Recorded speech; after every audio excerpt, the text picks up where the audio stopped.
Hello everyone and welcome! It's the Apex Racing Academy F3 Championship 2021 Season 1 live from the beautiful Circuit de Barcelona, Catalonia, here in Spain. My name is Marco Barbanera, Joshua Lee is coming in a second, and of course he could not be here, so to speak, Alessandro Dalle Donne. Hello Alessandro. Hello Marco, hello to everybody in our chat. Nice to be back for the Apex Academy F3 Championship. Another very interesting round, a proper F1 track where these drivers can definitely have a great battle, plenty of passing spots, and also some very interesting corners, especially in the last sector.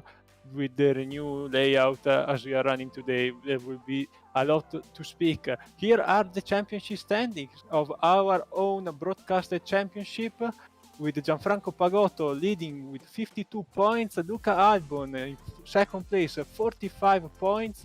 Then we have Karl Modorf 34, David Holland 33, Alex Dunn 25, with Robert Dehan also at 25 in 6th place. Conor Wagner, Francesco Meola, Rod Kleiner and Nicolas Matteo are rounding up the top 10, followed by Felipe Dantas and all the drivers.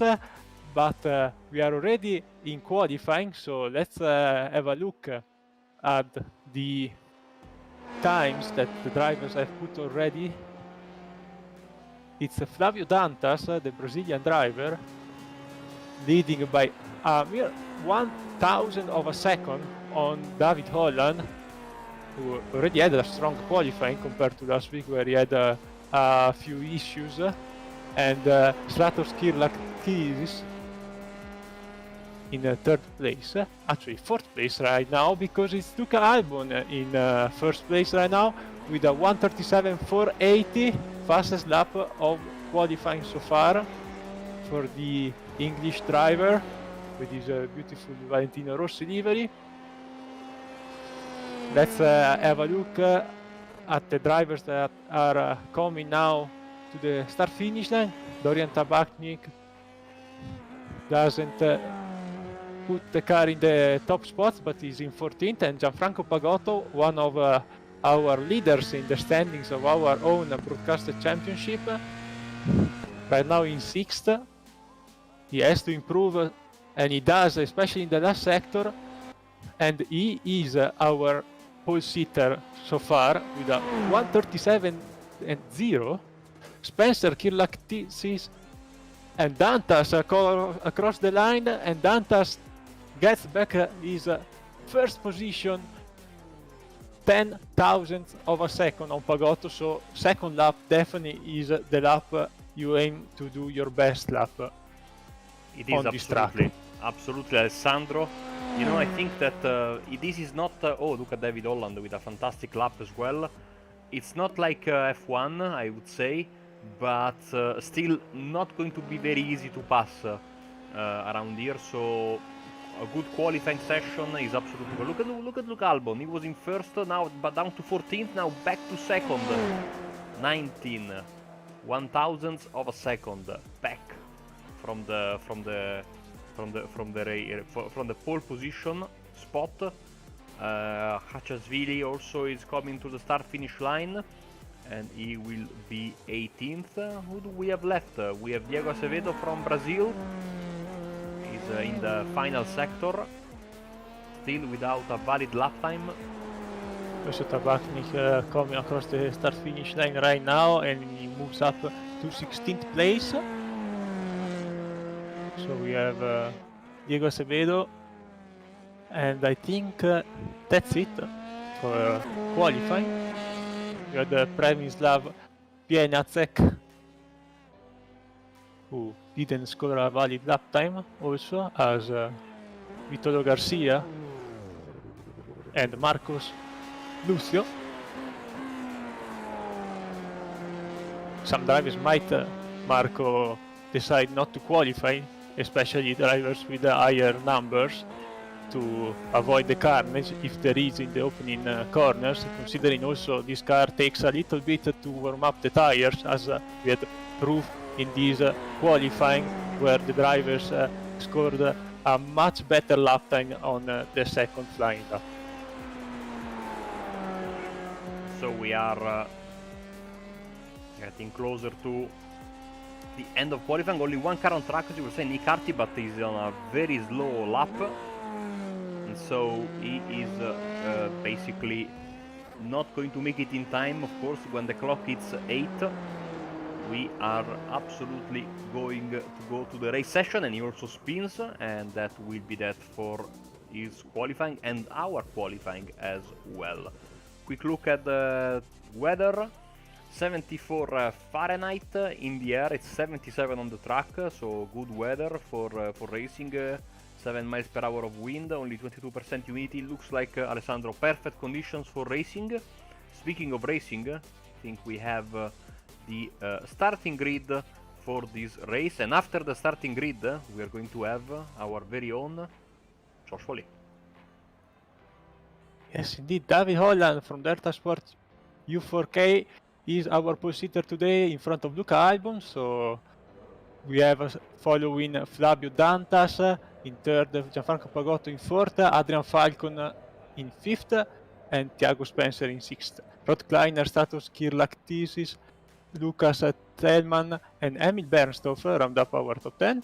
Paolo Draeta, Steven Varadi, Max Bortolotta in 13th, Marco Zippoli 14th, Filip Wisniewski, Dorian Tabachnik, Jose Kaplan, Karl Modov, Ruven Chachashvili, Vitor Bolea in 20th, William Scullion, Philippe Silva, Phil Northman, and Vitolo Garcia in 24th, following Diego Acevedo, Marcus Lucio, Premislav Pidniasek, and Nick Carty. These drivers, the last 4 drivers, did not score a valid lap time in qualifying or did not come out of the pits at all. So, welcome to the broadcast, Joshua.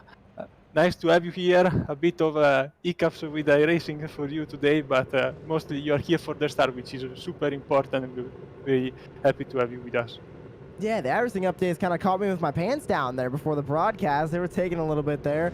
Fortunately, missed qualifying, but watching the grid form up, it was insane to really see those times come in so late. I mean, a lot of great times were put really late on, and the times are super close heading into the race. And David Holland's back on pole. He has had a bit of a rut since his first win back at Laguna Seca. And then Luca Albon in second. It seems like he's been so close to grabbing a win, just hasn't been able to get it done yet. He got it done at Donington, but he has been so close. Week 2 at Nürburgring, or week 2 at Sebring, week 3 at the Nürburgring. But it's time to go racing here from Barcelona. Holland with a good start. Albon on the inside. They're going to be side by side down into turn number 1. Dantas Pagotto. Now Pagotto going to go side by side with the 2 behind. And the 6 car on the outside, that's Adrian Falcon. They dive in 1. Albon gets the early lead. Here comes David Holland in second. A huge train of cars. One car goes wide. One car goes spinning. That's Emil Bernstorff. Yeah, Huge pile up through turn 1. All the cars behind him had to avoid him and lose valuable time. You have some cars that probably will not make it to the start finish or back to the pits. But in the meantime, what a great start by Luca Albon, getting an early lead and hoping to replicate last weekend race. Now they work their way through sector 2. Albon with a great start. He takes the early lead. Holland falls into second. There's Gianfranco Pagotto. He gained 1 spot off of the start. He now sits in third. Flavio Dantas in fourth, with Adrian Falcon rounding out your top 5 as the field starts to spread out a little bit, and some cone destruction there from Gianfranco Pagotto as they head into one of the hardest braking zones of the racetrack. A very tight left-hander up in to this uphill section that really gets these cars upset. Yeah, absolutely. Especially, it's gonna be interesting to see how these drivers gonna approach this final section, these very slow chicanes. The historical layout maybe was a better solution for these very fragile Formula cars, but drivers will have to cope with these big yellow curves from FIA, which if you hit them a bit too hard might damage your wing, as we are now on board with Kirlaktisis looking to pass Bortolotta. 141.719, the fastest time from Albon. Here's the battle between Kirlakitsis and Bortolotta, and Kirlakitsis is going to take that spot into 7th. He gains 1 spot total after that start. As there's another side-by-side battle going on back there that looks like Paulo Dreta and Filip Wisniewski.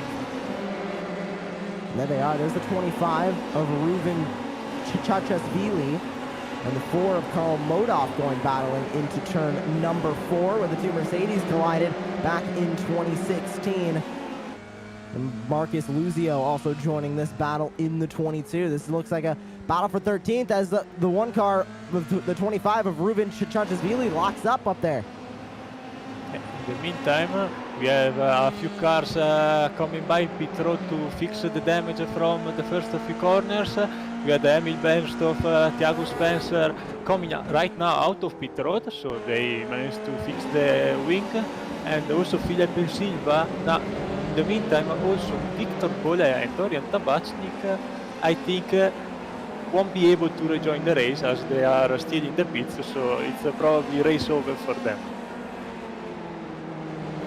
Unfortunately, getting caught up in that first lap carnage in turn number 1 as Vitolo Garcia makes his way through the final chicane and back onto the front straightaway. He's looking up at Marcos Luzio, trying to gain a couple more positions as Luca Albon continues to set the pace up at the front of 137.942. There's a 16 of Vitolo Garcia trying to get a slipstream off of Marcus Luzio, and this is one of the DRS zones for the F1 cars. And it's a really long front straightaway. You can get a lot of speed going down into the turn number 1. That's definitely one of the best braking zones and one of the best passing opportunities that these guys are going to have on the racetrack, Alessandro.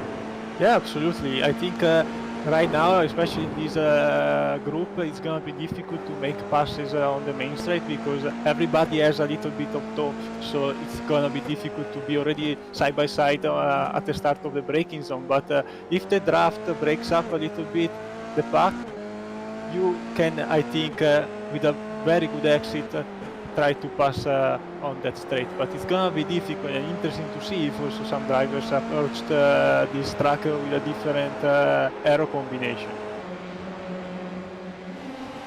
And that runoff area coming off of these corners is also crucial as well. You could end up getting an off track or a slowdown if you go a little bit too wide. And it's so easy to, especially on this track, because a lot of these corners you want that car to really relax on the exit, like we're seeing Luca Albon do there, just using up as much of the outside room as you can. That seems to be the fastest line around this course, but it could come and bite you in the end.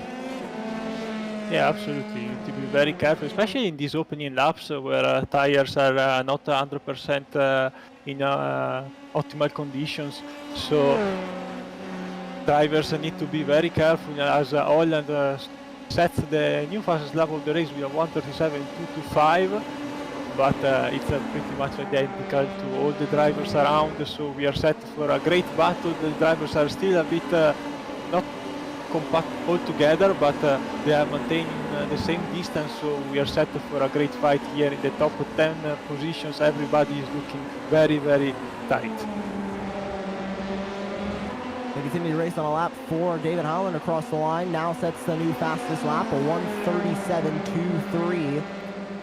He continues to lead. This is the battle between Tailman and Jose Copland. And look at Copland with a huge run, going down into the corner. Not going to have enough room to really make it happen. Is he going to get a good exit, though, as the 15 of Lucas Tailman runs wide? Here comes the crossover from Copland, but the 15 of Tailman cuts him off. Yeah, very aggressive move by both drivers. Good job by Kaplan not running wide there, because it's very easy to wash up wide, entering the right-hander and hit the guy on the outside, but they raced very cleanly, and if you are not aggressive with this car, Joshua, it's very, very difficult to make a pass. Another pass being made. Here comes the 17 back to the inside, and he's going to get it that time by the 15. Going to now fall into 20th, but they are wing to wing now as they go back up the hill into this final couple of corners. Clearly see how close these drivers are. Let's see if now Thelma will be having a nice toe to pass Kaplan back on the front stretch, as our leaders go down to a 1:36.8 so tires are coming up to temperature now for Flavio Dantas, who set the fastest lap this time by, but they are all lapping fairly consistently and more or less at the same pace up top. As Bartolotta is a bit sideways and gives Paolo Dreita the chance to look on the outside. That car got very loose running through that long corner as they now make their way back into Sector 2. Bortolotta in the 11, this 9 car behind of Paolo Dreita. Two drivers that have been competing in this series a couple weeks through into the season. Down the long straightaway, the other DRS zone on this track for the Formula One race cars. The hard braking zone of turn 10. Can the 9 make a move? He looks for it on the exit, just not able to make it work. He gets very close, but has to get out of the gas, gets loose, and he's gonna now fall back a couple car lengths on the 11 of Bortolotta. And he needs to be careful because behind also Karl Modov has gotten closer and closer in this lap, so if Dreita doesn't make a pass happen immediately, he might lose a position. Side by side now down the front straightaway. Dreita getting those tires even with the 11, and here comes the 4 of Karl Modov. Don't write him off. He's gonna make this fight a 3-car fight. So they go back into turn number 1. Modov using as much slipstream as he can. He's gonna try and go around the outside of Bortolotta, and he's gonna make it work. Bortolotta loses 2 spots in 1 corner. Great move by Karl Modov, and I bet now he will be looking to get by Paolo Dreita as soon as possible. He probably had some clean laps while these two were battling, but I think Modov has the pace to try to close a bit the gap to the guys in front, Joshua. Well, Luca Albon is about as front as you can get as he continues to lead the way. A good solid gap, about 6/10 built up between him and David Holland. But one simple mistake from Luca Albon could put him back down the order. And you can see that lap time comparison, lap 3 and lap 5. He is faster, but look in the back, and that's Nordman. Till Nordman in the 24 around, and huge damage to that car. Did his wing just fly off there, Alessandro? Yeah, it's a pretty unusual configuration for an F3 car. It's interesting to see if we can get a replay of what happened with his rear wing, but it's definitely something we do not see very often on here, Joshua. I think he was caught up in the lap 1 incident. That might have been the rear wing. Let's see what happened, because it was going through turn number 4, which is again the corner that I said the Mercedes had some issues at back in 2016. So it looks like it's still bad even for the Mercedes painted cars. So his wing flies off. He's definitely going to have to bring it down pit road and get that fixed. No rear downforce at all on that car. There's no way to drive one of these vehicles. And Modov now trying to hold off Paolo Dreita and Max Bortolotta as he got by Dreita while we were taking a look at Till Nordman. Karl Modov has the speed, and he's gained 10 spots since the start. He started back in 18th, and we're on lap 7. What a drive from Karl Modov in the first half of this race. Yeah, Modov is with Vito Garcia one of the biggest movers of our race, but the biggest mover of our race so far is Marcos Lucio in 13th place, started all the way back in 26th. What a drive from Lucio as well. Vito Garcia also up 10 spots. There's another amazing drive as he started back in 24th. I mean, gain of 9 for a couple of drivers, Acevedo and Pianiazic. And Thiago Spencer lost 17 spots. Emil Bernstoff lost 15. Dorian Tabachnik lost 12. So there's a lot of drivers who qualified up front, now see themselves in the back or in the pits. But a lot of drivers who started in the back did not have the best effort in qualifying, were able now to rebound in the race, and we're going to get a good finish as Flavio Dantas sets the fastest lap, a 1:36.626, and the gap between those two leaders is starting to close between Albon and Holland. We take a look at the battle between Clinard, Falcon, and Kurlikitsis. This little 3-car battle as they go through turn number 3. Extending that line out wide, trying to get the best slingshot down this straightaway. It just doesn't look like anybody's close enough to make a pass right now, Alessandro. Yeah, I thought actually after doing a few laps in practice with this car that there were more passing opportunities. But as Marco said correctly in the introduction, doesn't look like you have many chances around here. DRS would definitely help in providing more entertainment and passes, Joshua, for sure. But I think these guys, especially these top 4, they are not all together. But I think if the top 2 will start fighting in a few laps, we might see a 4-way battle for the finish. Albon and Holland pretty much identical. They're trading back and forth like a dancers on the dance floor almost. As lap 3, lap 5, and lap 7, Albon was faster, but then you can see lap 4 and lap 6, Holland is able to get the edge on Luca Albon, and we'll see when they come across the line this time by if the advantage goes back to Holland, and it looks like it will not. Or yes, it will, actually. My apologies. As Holland is gaining time on Luca Albon up ahead. He's not close enough to make the pass. With these F3 cars, it's easy to get there. It's just difficult to get close enough to make the pass. As the 7 car of Stratos Kurlikitsis, a huge slipstream down the front straightaway, and he's going to get a pass on Rod Clinard. Yeah, these guys have been reaching position for the past 4 or 5 laps, as we see someone locking up the tires entering turn 1 in this battle for the midfield. Everybody trying to run as much as wide as possible without getting incident point for an off track, which is very common, to be fair, around these corners. But everywhere we look, Joshua, we have always some amazing battles here at Barcelona so far. 3-car battle between the 12, the 23, and the 22. That's Cipoli, Wisniewski, and Luzio. Great paint scheme on that number 23 car as he makes his way through turn number 9. A huge slipstream now coming from Luzio. He's going to go for the move down to the inside, but will he be able to outbreak the 23? Just barely. They're side by side. Some contact on the front wing. Will the 22 be able to get the pass done? Yes, he will. That was very close to an incident. Yeah, very close, but these drivers are absolutely nailing everything so far.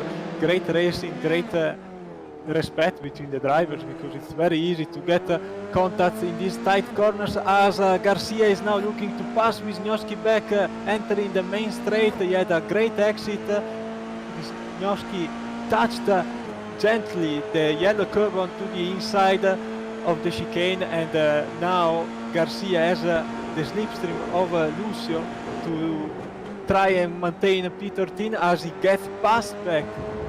No, sorry, it's Garcia passing back Wisniewski. Great pass from Garcia down into turn number 1. Will Wisniewski have anything to say about it? Oh, 1 car around. That's the 18 of Thiago Spencer. A bad day turned worse for that 18. I believe it was a single car incident going down into turn number 1. Let's take a look.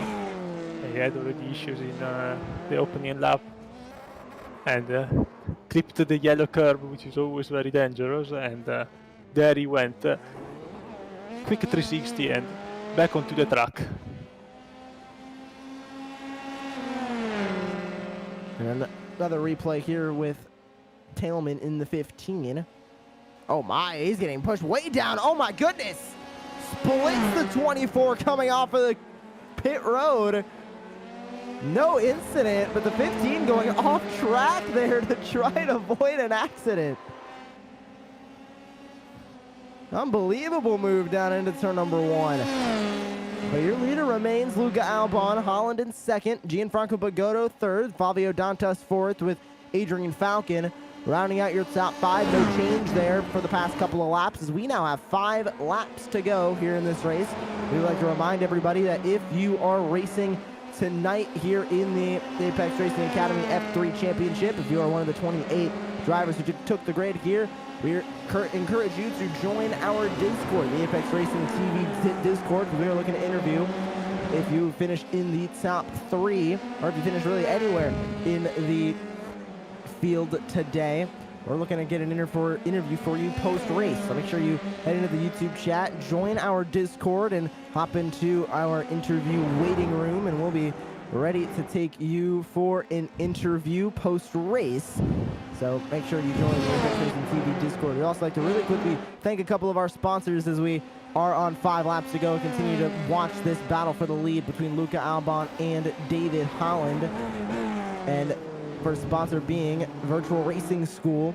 They provide data packs, teaching, and more with setups, track guides, data analysis software, one-on-one coaching, all at Virtual Racing School, and it's integrated with Apex Racing Academy. 29 data packs over there, setups, track guides, weekly group coaching sessions, and more. ApexRacingAC.com to join Apex Racing Academy. And finally, SDK Gaming. You can add a virtual live HUD to your iRacing, show timing towers, enhance relative boxes, minimap, fuel calculators, and more.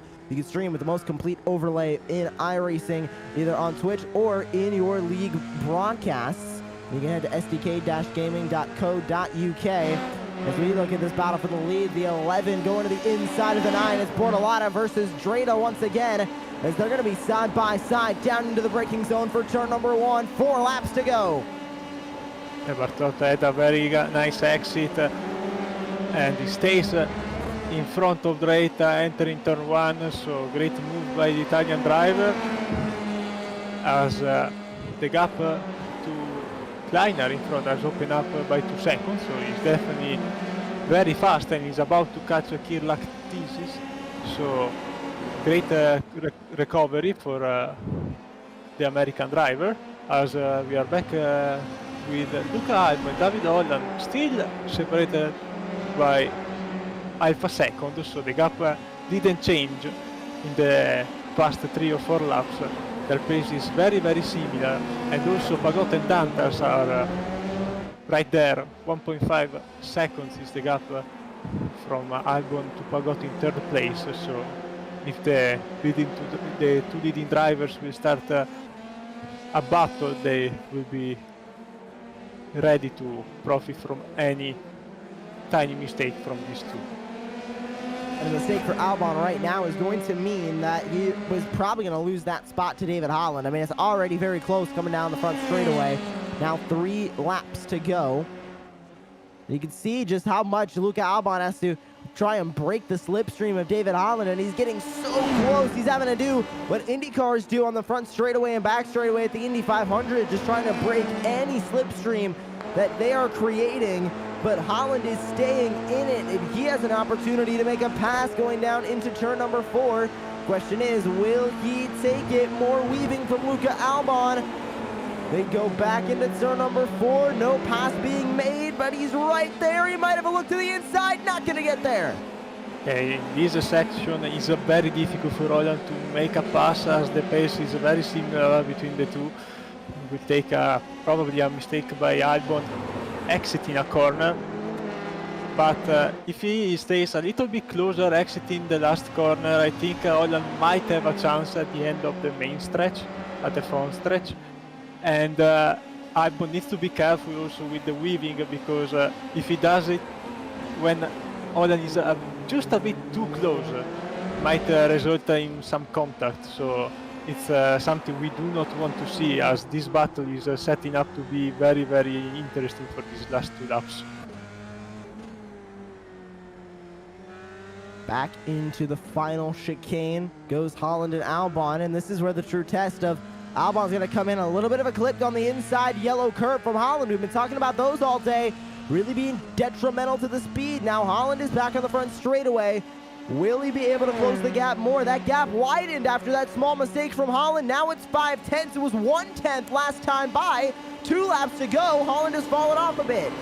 Yeah, that exit is so tricky and so important to have momentum exiting of the long right-hander and on to the front stretch, as Holland made just a tiny bit mistake last time by. He lost valuable track time, and Albon now having the chance to try to pull away a little bit in these technical sectors and defend on the next and penultimate front stretch. So it's gonna be a slipstream festival towards the end of the race for these guys. So if you can't break just a little bit the draft entering the last few sectors. It will be key for Albon and also Pagotto, as he's trying to maintain third place on Dantas.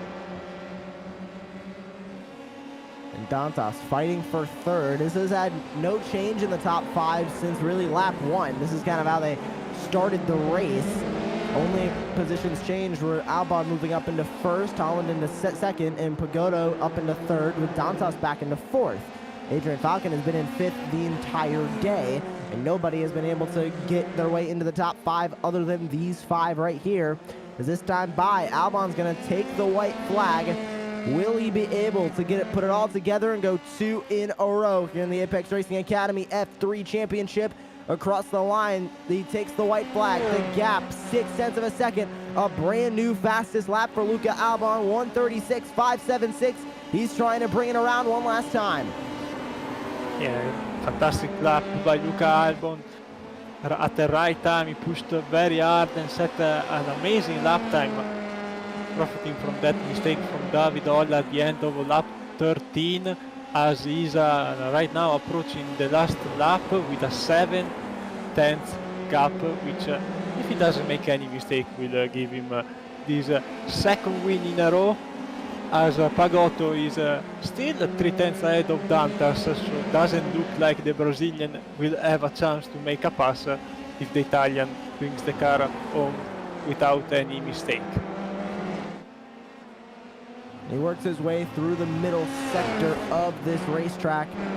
We saw some bad luck earlier on in the season from Luca Albon at Sebring in Nürburgring. He finally was able to get that win at Donington Park last week, and now back here on the broadcast, he is looking to go 2 in a row as Dantas made a huge dive on Gianfranco Pagotto, but Pagotto closes the door, forces the lockup out of Flavio Dantas, and it looks like Dantas is going to stay in fourth.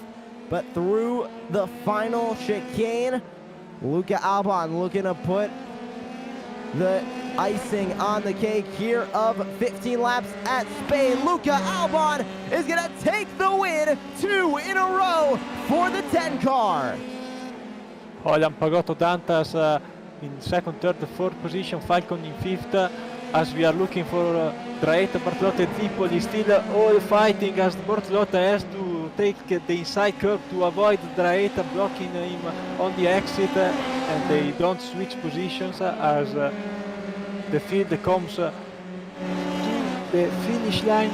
What a race, Joshua. We had battles all over the field. Clean racing apart that unfortunate accident in turn 1, which it can happen. Everybody at the start wants to make up so many positions being such a short race. What a race here from Spain as the final cars make their way across the line. Bernstorff, Verity, Cardi, Spencer, and Silva finishing out their 15 laps as Bernstorff comes across the line. There's Verity.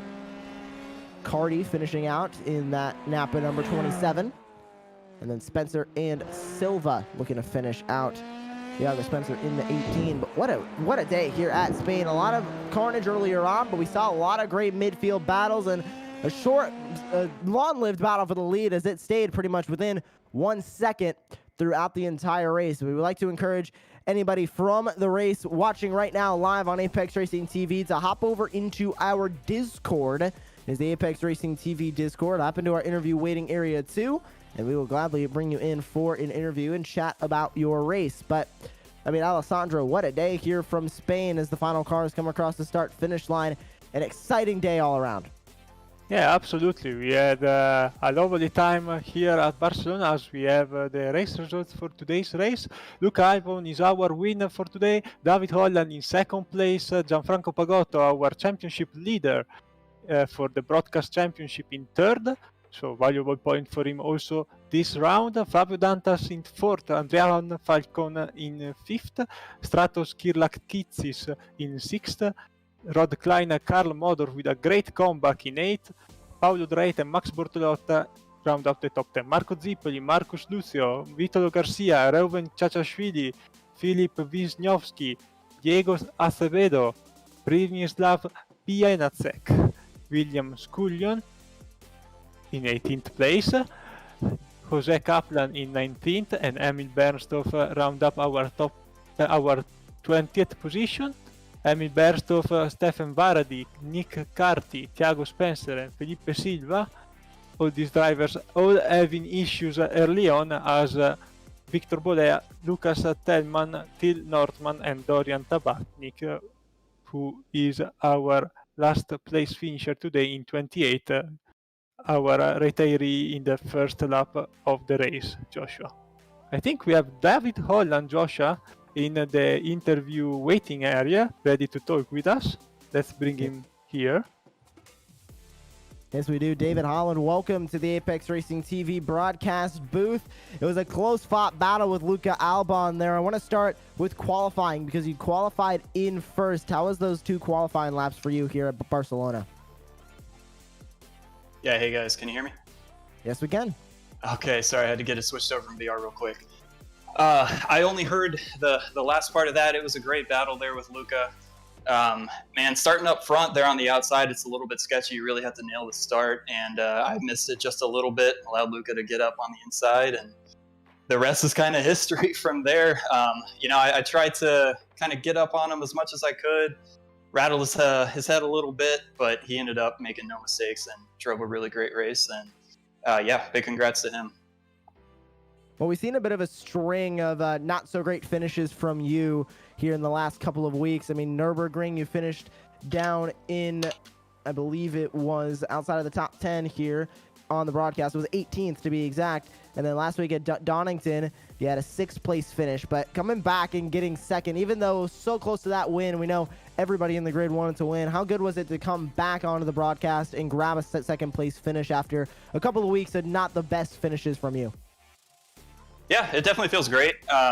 Man, I mean, it's tough. Like the strength of field races here, there's probably 10 people that, at any given week have the speed to win. So, everything kind of has to go your way in the race. And sometimes it hasn't this season. So it feels good to be back up here for sure. We move on to Circuit Zolder next week here on the broadcast in the Apex Racing Academy F3 Championship. Are you looking forward to Zolder? Is it one of your good tracks, or is it going to be one of the weeks where you might need to put in a little bit more practice? Yeah, next week's going to be tough with the Daytona 24. We'll see how my time gets divided. And I've actually never even driven at Zolder, so it could be interesting. There's a chance that this might have to be my drop week, but we'll see. We'll be splitting time here in the broadcast booth as well, because I believe all 3 of us here are going to be racing the iRacing 24 hours as well. Anyone else you would like to thank here on Apex Racing TV?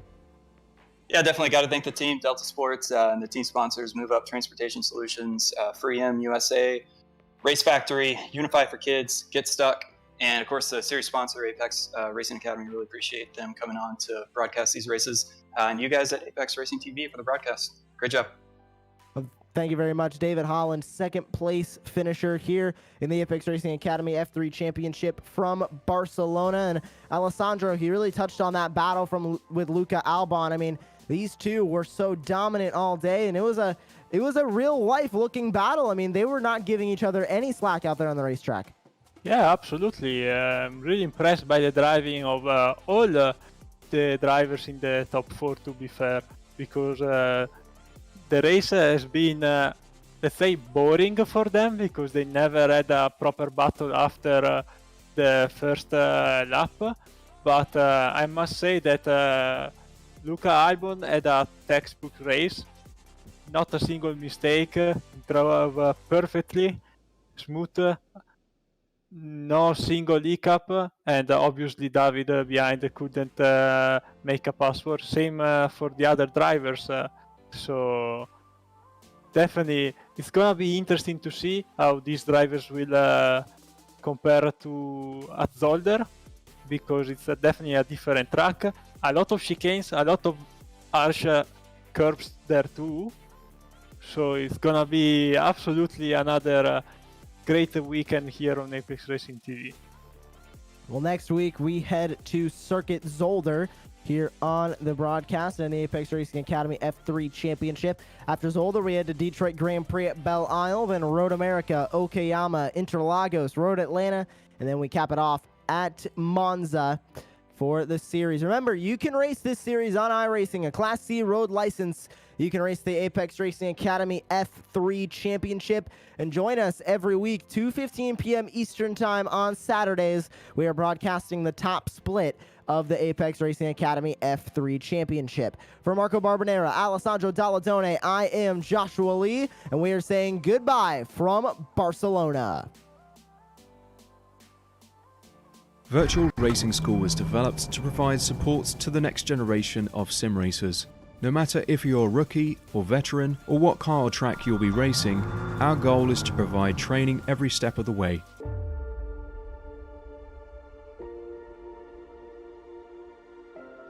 We found that iRacing can be quite difficult without proper training. There needed to be a way to prepare for on-track racing. With VRS, you can literally learn from the best sim racers in the world, including 4-time NASCAR iRacing World Champion Ray Alfala. And Ray Alfala is a 4-time champion of the NASCAR Peak Antifreeze iRacing Series. 3-time iRacing Grand Prix World Champion Martin Kroenke. Martin Kroenke becomes a 3-time world champion. Rallycross World Champion Mitchell de Jong. Mitchell de Jong is now champion for the iRacing Rallycross World Championship Series. And many other top sim racers. Data packs include everything you need to start learning. Our World Championship coaches create the data packs by setting a hot lap or a series of fast laps for you to compare, analyze, and replicate. Data packs also include a tutorial where the coach points out techniques they use to hit the fast lap.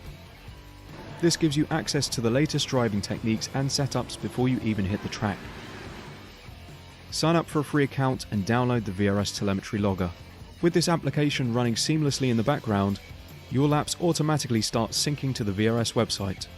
From there, you can analyze and compare 2 laps of your choice, whether it's your data, the coaches, or your teammates. VRS will automatically target improvement opportunities so you can get up to speed even faster. VRS also makes it easy for you to request and schedule one-on-one or group coaching sessions. These sessions can range from 30 to 90 minutes, and you can select the car, track, and setup combination of your choice. Visit virtualracingschool.com today to sign up and get started.